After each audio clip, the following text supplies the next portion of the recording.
and I am in favour of an amnesty for illegal immigrants who have been here for more than 12 years, unable to contribute to this economy, unable to pay taxes, unable to take proper part in society. And I'll tell you why. Because it is the humane thing to do, it is the economically rational thing to do, and it means taking back control of a system that is at the moment completely out of control. This is Paul Turner, the Immigration Barrister at Imperium Chambers. I hope you've had a good weekend and thank you for tuning into my channel. I'm turning to the issue of a UK Immigration Amnesty. Yes, there's been a coronavirus immigration amnesty so that undocumented migrants can get the vaccine. I have received a large number of comments relating to the issue of a general amnesty as to those in the UK illegally. There are two questions. Will there be one, and if so, when? I think the first question is easier to answer, that if there is going to be one, it will be later this year or early next year, and I'll tell you why below. However, personally, I believe one should be implemented sooner rather than later. The Prime Minister has spoken out in favour of an amnesty. You'll have heard him talking about one on many, many occasions. This is perhaps not surprising when you scratch the surface a little bit.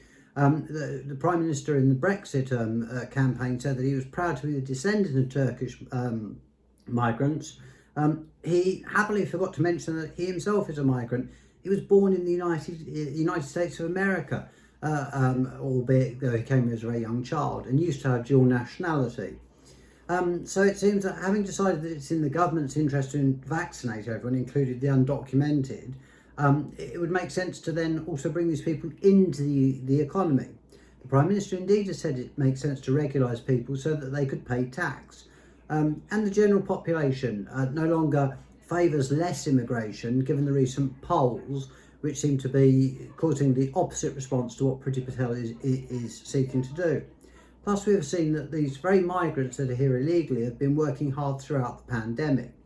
A further reason for granting an amnesty to those in the UK is that there's plenty enough space and jobs available for migrants, despite the pandemic, as the government already started their scheme for Hong Kong residents with British nationality overseas passports to come and live in the United Kingdom, opening the door to potentially 3 million more people. If the country can absorb another 3 million people without any great problems, why not grant those 1.5 million people that are already here and contributing some status? There have been noises about reviewing the position. Priti Patel made some, Boris Johnson's definitely made them, and if it were to happen, which is the other point, when's it likely to happen? Now, in my view, it's not going to happen before the lockdown really ends, because obviously the country is concerned with the coronavirus pandemic. It's not going to happen before the Brexit transition period ends at the end of June 2021. And prior possibly to the flood of people, to see how many people are actually going to come from Hong Kong. So really we're looking towards the end of the year, because that will give the government some idea of how many people are coming from Hong Kong, how many people didn't quite fill in their EUSS forms properly, and then hopefully we'll have got over the pandemic due to the vaccination programme. So the pressure will then be off the government, plus it'll be mid-term of a Conservative government with a huge majority and with a supposedly pro-migrant Prime Minister. I'm also guessing that the Secretary of State for the Home Department, Priti Patel, will probably be reshuffled given the number of failed policies and adverse judgments against her. And if she goes, it might open the door to a more amenable Secretary of State. I mean, indeed, one of the previous, I think, immigration ministers, Catherine Noakes, described the hostile environment and the consequences as being inhumane. So I will continue to push for an amnesty. I would encourage anyone else to contact their MP or any charities, and also to push for there to be a general amnesty or a legacy scheme that allows people that have been here for a long time, that have got families that are here, that are settled here, to actually be able to contribute to the country's economy. As I said before, other countries such as Italy have recognised the contribution of those people that are here illegally during the pandemic and granted some 600,000 migrants an amnesty.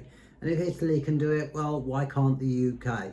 given the fact that we pride ourselves supposedly on our ability to protect the most vulnerable, and especially given the fact that the government's done the decent thing in respect of the Hong Kong residents with British B&O passports by saying that they can come here.